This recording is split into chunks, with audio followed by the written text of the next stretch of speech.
Hello and welcome to the civil service age. आज हम discuss करेंगे 2 जुलाई का daily news analysis. It is for both UPSC and civil services state services exam. So आज की हमारी हेडलाइंस हैं explosion at firework in Tamil Nadu, cabinet note to joint link incentive schemes, Jaishankar in quad. ठीक है, ये वॉशिंगटन डीसी में अभी quad की सबमिट हुई थी। फिर artificial rain trail postpone to 30 अगस्त, drive to identify person with multiple voters IDs in ये बिहार में अभी कंडक्ट करा रही है election commission. Criminal laws biggest reform since independence as shared by mister Amit Shah. And the third last was Digital India project use technology to bridge gaps. ठीक है, फिर navy inducted second indigenisation stealth frigate in second time. MDB multilateral development bank lending must ensure funds are use by intended purposes, ये finance minister ने बोला है। Then union cabinet approve national sports policy. Other than that हम थोड़ा सा quick facts भी देखेंगे, जैसे कि पाकिस्तान अभी यूएन सिक्योरिटी काउंसिल का जो है प्रेसिडेंस बना है। दैन केरला ने अभी लॉन्च करा है ब्रांड मुन्नार को as a responsible tourist destination के लिए। ठीक है, Bihar cabinet approve internship scheme. ठीक है, then mission Shakti exercise Shakti concluded in Indo and France army के बीच में। Then railway launch rail one app. So these are the news and quick facts जो हम देखेंगे। So let's get started. Our first news is explosion at firework in Tamil Nadu. So it was in the news in the context कि अभी जो explosion हुआ है तमिलनाडु में fire crackers industry में जहाँ कहाँ पे तमिलनाडु में कहाँ है, नियर सत्तूर इन विरुधुनगर डिस्ट्रिक्ट में।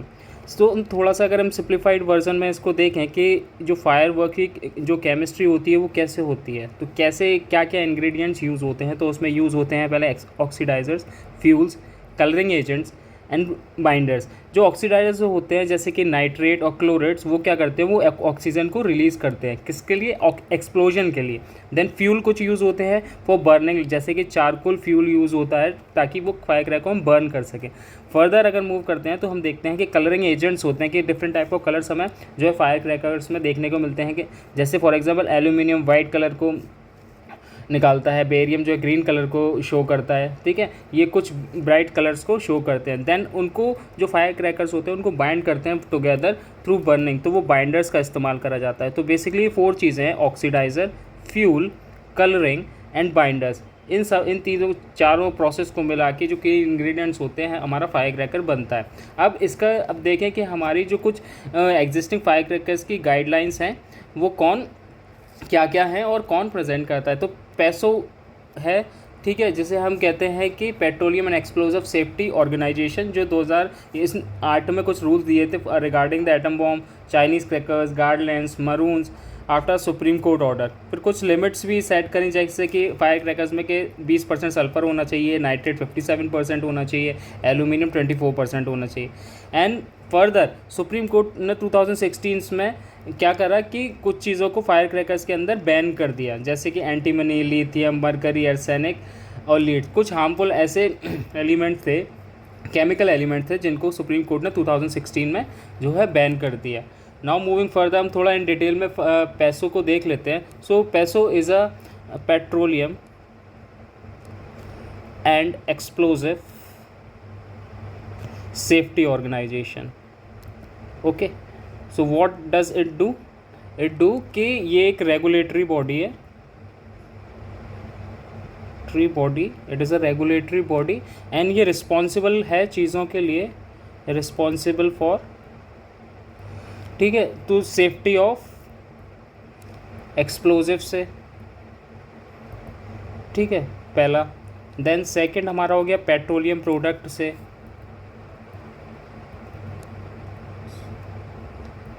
एंड थर्ड हो गया हमारा फायर क्रैकर्स। तो इन तीनों चीज़ों से हमारी सेफ्टी के लिए पैसो ध्यान देता है। ये ऑल्सो इंश्योर करता है, किस चीज़ के लिए पैसो इंश्योर करता है, ये इंश्योर करता है फॉर द लाइसेंसिंग। ठीक है, किस चीज़ के लिए, लाइसेंसिंग के लिए, स्टोरेज के लिए, कैसे कहाँ जो फायर क्रैकर्स हैं वो रखने हैं, ट्रांसपोर्ट, उनका ट्रांसपोर्टेशन भी ठीक है, ये सारी चीज़ें, और इसका मैन्युफैक्चरिंग स्टैंडर्ड्स,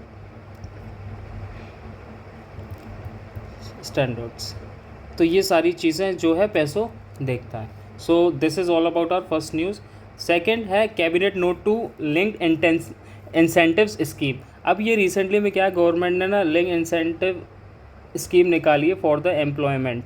इनका कुछ टारगेट है, वो टारगेट जो है 2 साल के लिए, जिसमें 1.2 करोड़ जो है फर्स्ट टाइम एम्प्लॉयमेंट्स को कुछ जनरेट करेंगे और 3.5 करोड़ जॉब्स जो है प्रोवाइड करें। इसका जो कैबिनेट ने अप्रूव करा है, इसका एनुअल बजट 99,446 करोड़ है।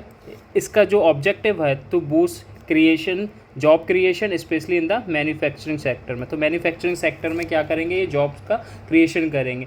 इसका ड्यूरेशन जो है वो अप्लाई होता है अगस्त 1 2025 से जुलाई 31 2027 तक। तो हमने ये 2 साल के लिए इन्होंने जो ये स्कीम्स को लॉन्च करा है। अब बेसिकली इसका अगर इंसेंटिव्स देखें तो इनके इंसेंटिव्स में अगर हम बात करते हैं तो जो फर्स्ट टाइम एम्प्लॉयज़ होंगे तो उनको क्या करेंगे, ये get monthly wages up to 15,000 rupees देंगे। बट इसमें एक कंडीशन है जो कि EPFO से जो है रजिस्टर्ड होगा, ठीक है, और अप टू 1 लाख रुपीज़ होगा पर मंथ। इससे ज़्यादा क्या किसी की इनकम होती है तो उसके लिए एप्लीकेबल नहीं होगा। और ये जो मंथली वेजेस जो अमाउंट है, ये जो है आपको क्या होगा, 2 इंस्टॉलमेंट्स में मिलेगा। And these instalment will be 6 month of after the service.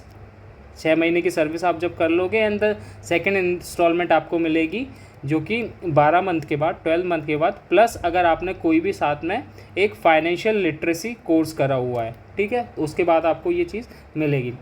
Then employers का भी बेनिफिट देखा गया है कि इसमें एम्प्लॉयर्स के लिए क्या करा जाएगा, एम्प्लॉयर्स को हर महीने 3,000 रुपये पर मंथ दिया जाएगा, ठीक है। अगर वो पर एम्प्लॉय पे, अगर वो जितने भी एम्प्लॉय अपने को रिक्रूट करते हैं तो उसमें उनको 3,000 रुपये पर मंथ दिया जाएगा। ये 2 साल तक दिया जाएगा। बट इसमें भी एक कंडीशन है, इसकी कंडीशन ये है, अगर जो भी एम्प्लॉयमेंट है जिस भी कंपनी में, जो अभी मैन्युफैक्चरिंग इंडस्ट्री में, अगर वो 50 से कम है तो 2 एडिशनल क्या करा जाएगा, 2 एडिशनल एम्प्लॉयज़ को, वर्कर्स को रिक्रूट करा जाएगा।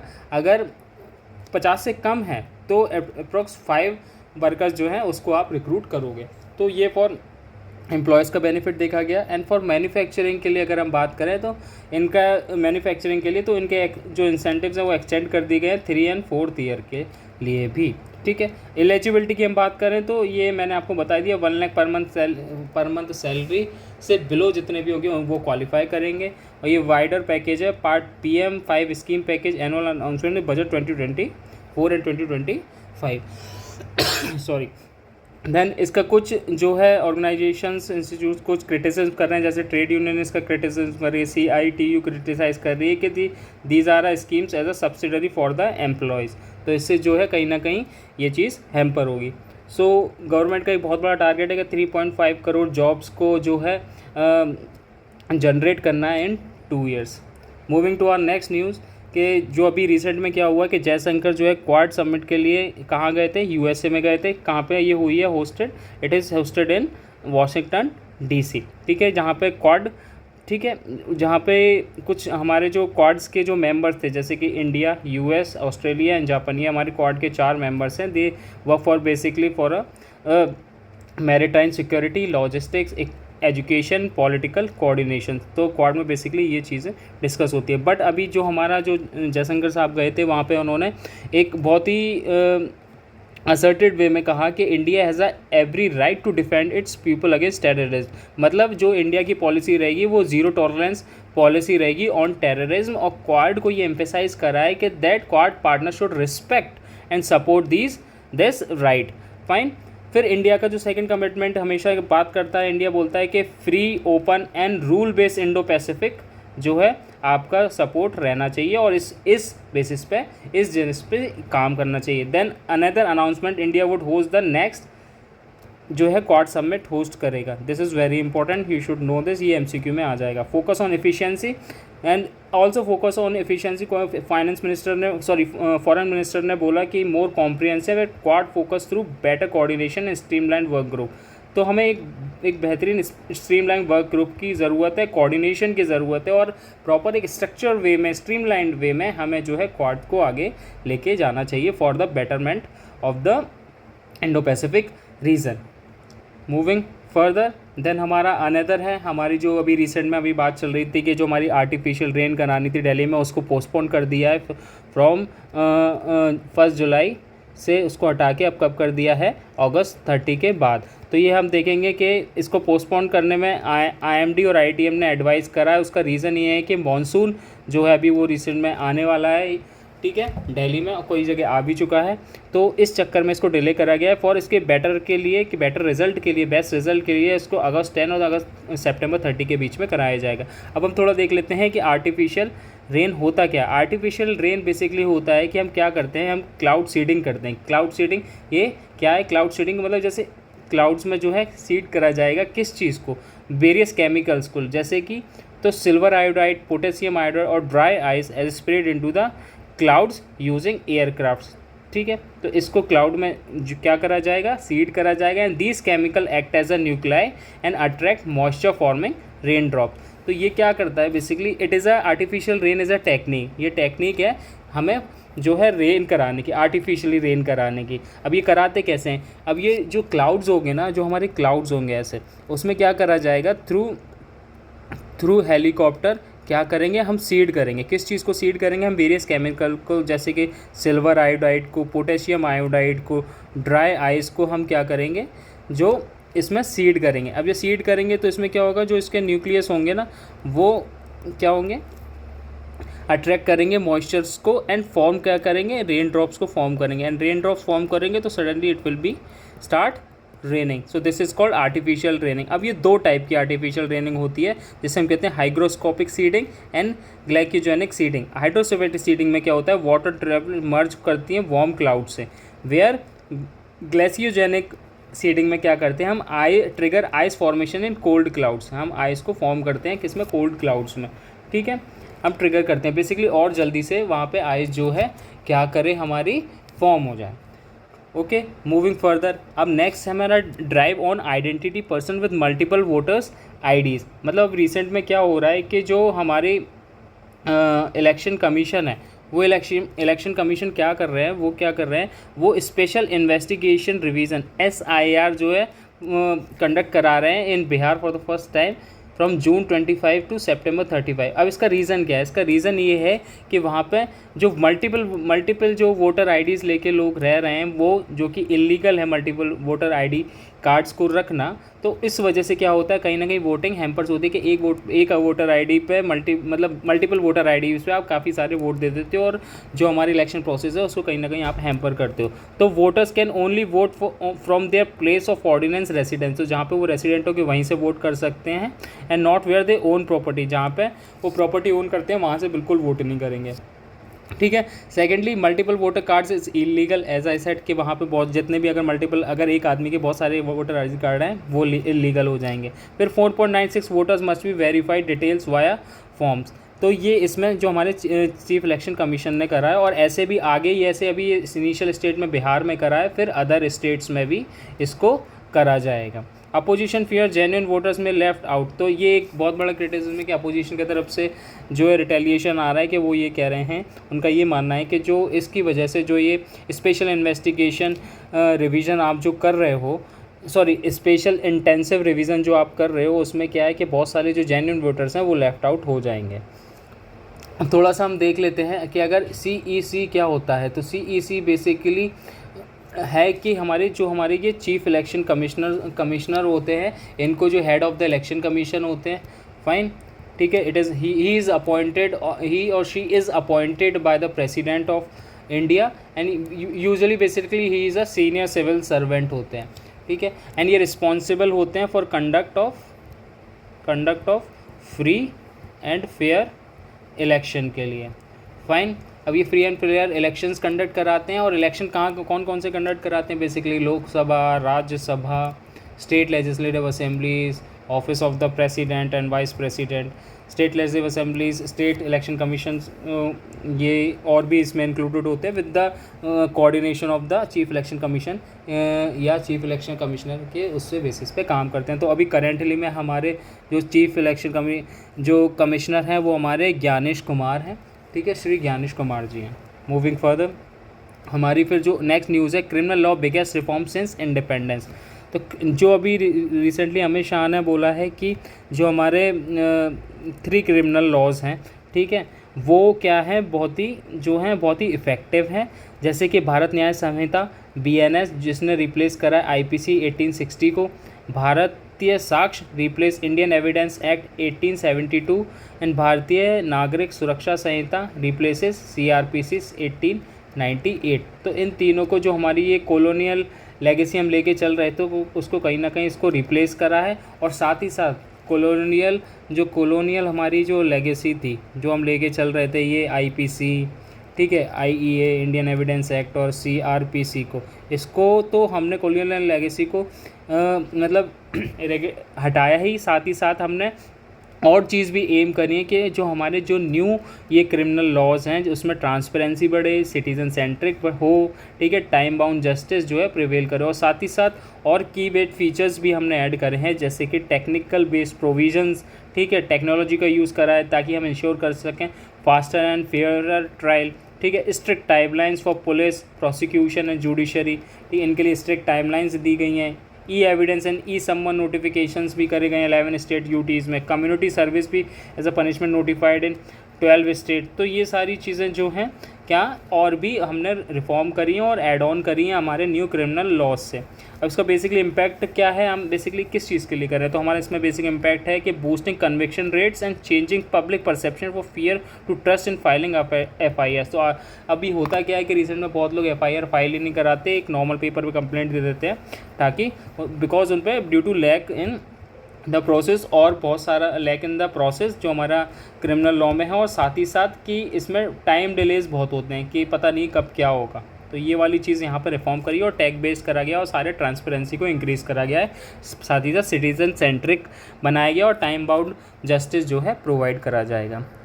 हमारी नेक्स्ट न्यूज़ है digital India project use tech to bridge gaps, cut out middle man, Modi. तो अभी रिसेंट में क्या हुआ है कि डिजिटल इंडिया प्रोजेक्ट को कैसे मिडिल मैन्स को जो है हमारे जो मिडिल क्लास लोग अलग हो गए थे उनको कैसे स्ट्रीमलाइन में लेके आए हैं थ्रू डिजिटल इंडिया प्रोजेक्ट। ये अभी रिसेंट में हमारे जो है माननीय प्रधानमंत्री मोदी जी ने इसको बताया। तो डिजिटल इंडिया प्रोजेक्ट में क्या हुआ कि India digital has bridge the digital divide empowering all citizen through technology. तो टेक्नोलॉजी के बेसिस पे एम्पावर करा गया है हमारे सिटीज़न को। जो डिजिटल डिवाइड था, ठीक है, उसको रेडिकेट करा गया है, ठीक है, रेडिकेट करा गया है। फॉर एग्जांपल ऐसे देखिए कि पहले जो हैव्स थे और हैव नॉट्स थे, मन पे जिस पे चीज़ें थी और जिस पे चीज़ें नहीं थी, तो ये कहीं ना कहीं हमारे सोसाइटी में डिवाइड का काम कर रहे थे। अब जो हमने जो डिजिटल टेक्नोलॉजी यूज़ करी है, ठीक है, डिजिटल डिवाइड को जो है हमने क्या करा है, जो हमारी जो एक कुरीति थी उसको क्या करा है हमने, एरेडिकेट करा है। अब कैसे करा है,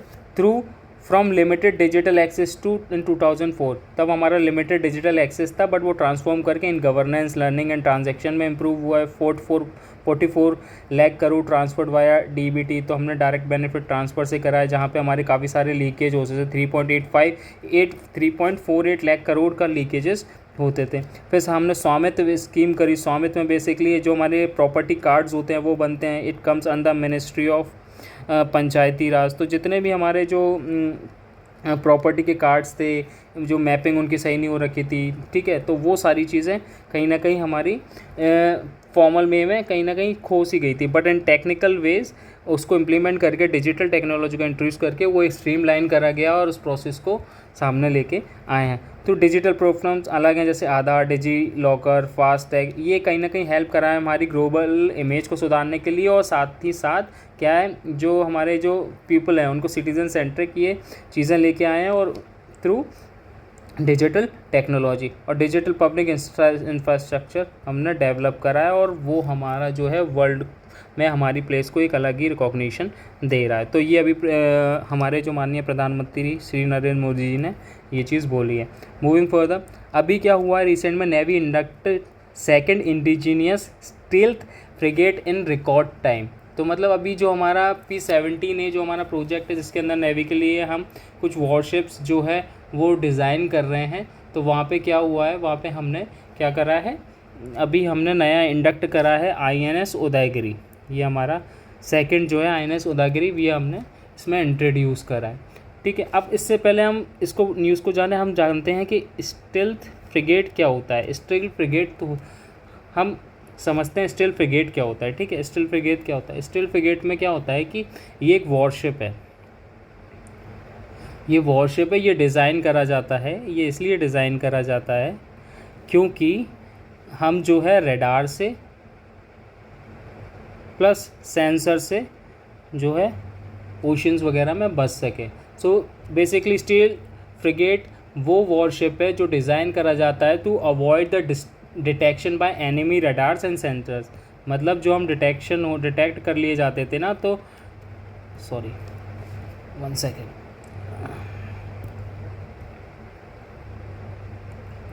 ठीक है, जो हम डिटेक्ट कर लिए जाते थे थ्रू एनिमी रेडार्स और सेंसर, उसको अवॉइड करने के लिए इसका स्पेशल शेप्स, ठीक है, स्पेशल शेप्स में डिज़ाइन करते हैं। मटेरियल इसमें बेसिकली यूज़ होता है डिफरेंट टाइप का, ताकि हम जो है रेडार और सेंसर से ना पकड़े जाएं। फिर इसमें कुछ stay hidden and surprise enemy जो स्टे सेफर्स इन कॉम्बैट, ठीक है, ये कॉम्बैट वाली चीज़ों में भी हमारे यूज़ होता है, डिफरेंट सेंसर्स वगैरह यूज़ होते हैं।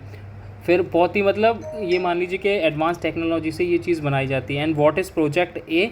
प्रोजेक्ट ए इज़ बेसिकली हमारा इंडियन नेवी का जो वॉरशिप कंस्ट्रक्शन प्रोग्राम है, Indian navy warship construction programme, ठीक है।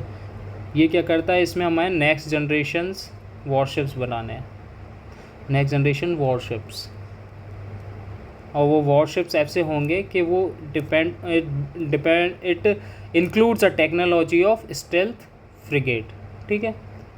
तो आप स्टील्थ फ्रिगेट समझ गए। इसके stealth frigate is basically a warship जो डिज़ाइन होता है to do not detect with the enemies radar and sensors. तो आप ये समझ गए। तो अभी रिसेंट में क्या हुआ है कि हमारा जो ये है, क्या कहते हैं, INS उदयगिरी, इसको हमने इंडक्ट करा है, was delivered by Indian navy, ठीक है, built by Mazagon dock ship building.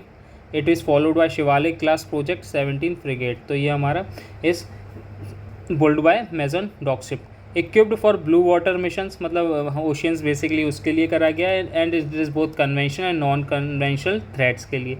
इसके कुछ फीचर्स है वो हम देखते हैं। इट इज़ सुपरसोनिक, यहाँ से हम सरफेस टू सरफेस मिसाइल भी कर सकते हैं। मिडल रेंज जो मिसाइल्स हैं सरफेस टू एयर, वो भी हम फायर कर सकते हैं। 76 mm गन, 30 mm, ये सारी रैपिड फायर वेपन्स है जो कि हम शिप्स पे लगा के हम इनका यूज़ भी कर सकते हैं। And also describes as a quantum leap in naval design capabilities by defence ministry. तो क्वांटम लीप बेसिकली ये नेवल डिज़ाइन है, इस पर भी कैपेबिलिटीज़ इसमें इंक्लूडेड हैं। और इसमें अभी 5 मोर शिप जो हैं वो डिलीवर्ड होंगी by at the end of 2026। सो हमारा बेसिकली अभी ये INS उदयगिरी जो है इसमें इंक्लूड करा गया है। ओके, अब ये चीज़ आप समझ गए हो, इसमें आप स्टील्थ फ्राइट भी समझ गए हो, प्रोजेक्ट 17A भी आप समझ गए हो।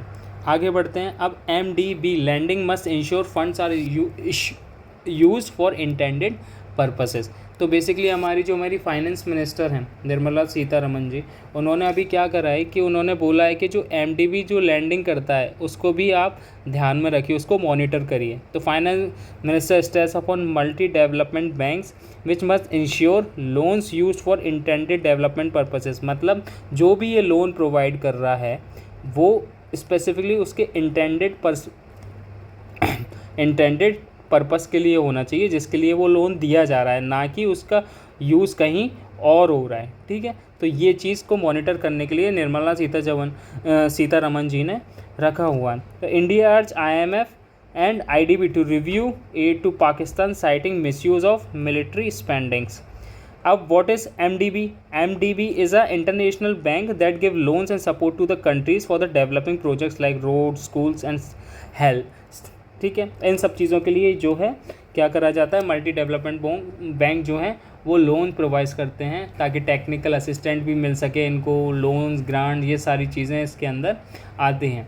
अब इसका मेन ऑब्जेक्टिव रहता है, इनका मेन जो ऑब्जेक्टिव कह लो या आप गोल कह लो, वो ये है कि आप रिड्यूस पॉवर्टी, बूस्ट ग्रोथ, ठीक है। साथ ही साथ सपोर्ट करते हैं ये किस चीज़ में, ये इंफ्रा में सपोर्ट करते हैं आपको, ठीक है। एजुकेशन में सपोर्ट करेंगे, आपको क्लाइमेट कैलेमिटीज़ जो भी हो गई हैं उसमें ये चीज़ें आपको इसके लिए लोन ये प्रोवाइड करते हैं। एग्जांपल्स क्या है मल्टीलेटरल डेवलपमेंट बैंक्स के, उसके वर्ल्ड बैंक है, एशियन डेवलपमेंट बैंक है, ठीक है, यूरोपियन इन्वेस्टमेंट बैंक है, इंटर अमेरिकन डेवलपमेंट बैंक है, अफ्रीकन डेवलपमेंट बैंक है। तो ऐसे बहुत सारे बैंक जो हैं वो जो है लोन्स आपको प्रोवाइड करते हैं। फिर अनदर हमारी न्यूज़ है कि union cabinet approve national sports policy. अब इसमें एक चीज़ और रह रही है आपकी, अच्छा हाँ okay we have covered it. तो इसमें नेशनल कैबिनेट वाली हमारी जो उसने अभी क्या करा है, स्पोर्ट्स पॉलिसी को जो है क्या करा है, अभी जो है अप्रूव कर दिया है। ये 2024 की स्पोर्ट्स पॉलिसी जो है गवर्नमेंट ने अप्रूव कर दी है। फाइन। अब इस जो ये जो पॉलिसी है, ये जो पॉलिसी है, इससे पहले हमारी 2 पॉलिसीज़ और आ चुकी हैं, और जो 2024 में ये पॉलिसीज़ आई है, इसका जो एम ऑब्जेक्टिव है वो ये है कि sports economy and social growth को ये प्रमोट करेगा। बट जो इससे पहले हमारी जो पॉलिसीज़ आई थी 1984 में और 2001 में, वहाँ पे आप इंफ्रास्ट्रक्चर, एक्सीलेंस इन स्पोर्ट्स और मास पार्टिसिपेशन पे काम कर रहे थे। बट अब जो 2024 वाली पॉलिसी आई है वो क्या करती है, वो बूस्ट करती है स्पोर्ट्स को, इकोनॉमी को एंड सोशल ग्रोथ को, साथ ही साथ mass participation, fitness and sports education पे भी ध्यान दिया जाएगा। और वो it also aims to sports power and promote sports tourism for betterment of the government's corporate support and facilities access. तो इन सब चीज़ों को पे भी ध्यान दिया गया है इस पॉलिसीज़ में। बट इससे पहले हमारी 2 पॉलिसीज़ और आई थी, वो पॉलिसीज़ 1984 में एंड 2001 में आई थी। अब रिसेंट में हमारी 2024 में पॉलिसीज़ आई हैं, ठीक है। मूविंग फर्दर, अब हमारी थोड़ी क्विक फैक्ट्स हैं उसको भी देख लेते हैं। जैसे Pakistan assume presidency UN security council for जुलाई, ठीक है। इसमें ये हमारे नॉन परमानेंट मेंबर में हैं अभी 2 इयर्स के नॉन परमानेंट मेंबर्स की लिस्ट में है कौन, पाकिस्तान। तो अभी ये प्रिसाइड करेगा किसको, यूएन सिक्योरिटी काउंसिल को, ठीक है। Pakistan assume UN security council presidency for July 2025, 1 महीने के लिए। It serve as a 2 year term for non permanent members. तो नॉन परमानेंट मेंबर्स कौन होते हैं, non permanent members of UN security councils वो इलेक्ट होते हैं फॉर 2 ईयर्स टर्म के लिए, ठीक है, ठीक है, to serve the United Nation security council, इसको सर्व करने के लिए। अब इसमें क्या होता है कि हमारे 15 मेंबर्स होते हैं, जिसमें हमारे 5 परमानेंट मेंबर होते हैं प्लस 10 हमारे नॉन परमानेंट मेंबर्स होते हैं। 5 परमानेंट मेंबर्स हमारे कौन कौन से हैं, वो हैं हमारे China, France, Russia, UK and USA. तो हमारे ये 5 परमानेंट मेंबर हैं। India is also wanted to reform the United Nation security council, ठीक है। काफ़ी टाइम से इंडिया जो है इस पर काम कर रही है कि जो है यूनाइटेड सिक्योरिटी काउंसिल को जो है रिफॉर्म करा जाए। फिर इसमें जो हमारे जो 10 परमानेंट मेंबर्स हैं ये हमारे 2 साल के लिए होते हैं। अभी जो रिसेंट में हमारे हैं, अगर मैं आपको बताऊं तो 3 हमारे अफ्रीकन कंट्रीज़ से हैं, 2 हमारे एशिया पैसिफिक से हैं, बाकी लैटिन अमेरिका से हैं 2, शायद 1 हमारा ईस्टर्न यूरोप से है। तो ये सारे जो हैं हमारे 15 मेंबर्स हैं, 2 3 2 4 3 और 2 5 6 7 और 2 हमारे वेस्टर्न यूरोप से हैं 8 एंड लैटिन अमेरिका से 2 हमारे हैं, ठीक है। तो ये सारे हमारे 15 मेंबर्स जो है हमारे कहाँ से हैं, नॉन परमानेंट मेंबर्स हैं, और वहाँ के लोकेशंस भी मैंने आपको बता दिए। तो नॉन परमानेंट मेंबर और परमानेंट मेंबर आप समझ गए हो, ठीक है। Moving further, Kerala launch drive to brand Munnar responsible tourism destination by December. तो केरला अभी क्या कर रहा है, एक ड्राइव लॉन्च कर रहा है कि मुन्नार को जो है रिस्पॉन्सिबल टूरिज्म डेस्टिनेशन जो है बनाया जाए। अभी पहले इस न्यूज़ को आगे बढ़ने से पहले हम ये समझते हैं कि रिस्पॉन्सिबल टूरिज्म डेस्टिनेशन क्या है।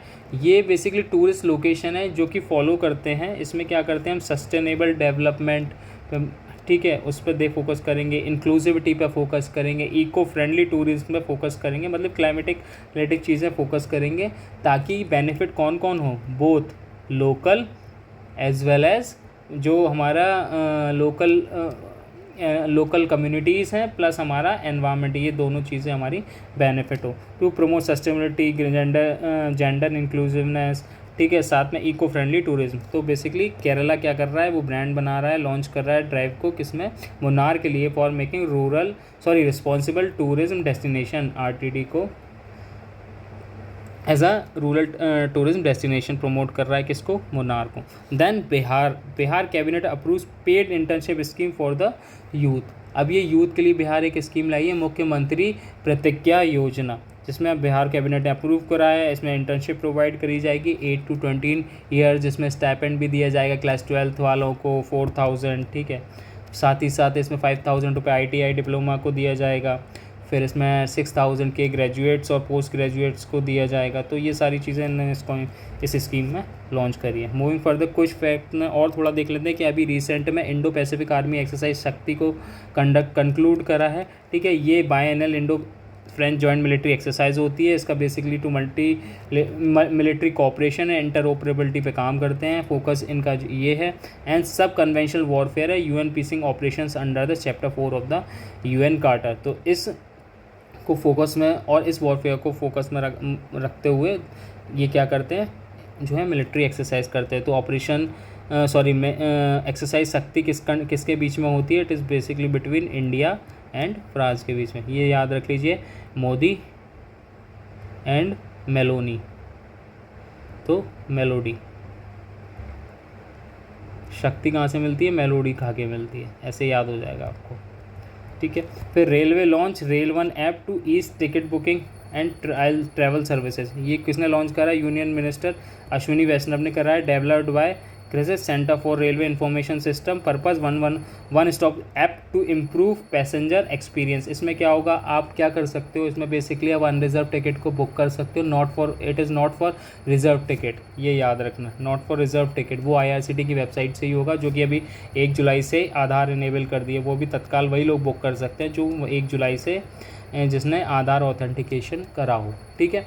अब इसमें क्या करा जाएगा, इसमें आपको 3% का डिस्काउंट भी देंगे। इसमें unreserve ticket plus platform ticket भी मिलेगा आपको। इसमें बाकी आप ट्रेन को ट्रैक भी कर सकते हो कहाँ पे है। साथ ही साथ इसमें आप कैटरिंग सर्विसेज भी ले सकते हो, जो भी आपकी ग्रीवियंसेस है उसको भी बता सकते हो। तो basically is a one stop app to improve passenger experience. तो रेल वन ऐप, ये आप डाउनलोड भी कर सकते हो। Moving further, so this is our MCQ for today with reference to employment linked incentive ELI scheme। तो आपको ये क्वेश्चन का आंसर कमेंट सेक्शन में देना है, ठीक है। फिर सेकंड है हमारा ये मेंस क्वेश्चन, जिसका मैं फ्री एवोल्यूशन भी प्रोवाइड करूंगा आपको। आप इस ईमेल आईडी पे शेयर कर सकते हो, upsca2025@gmail.com। Question as critically examine the objective and challenges of the recent voter ID verification drive initiated by the election commission in Bihar, also suggest measure to ensure transparency and inclusivity. तो critically आपको जो है examine करना है। So thank you guys, have a nice day.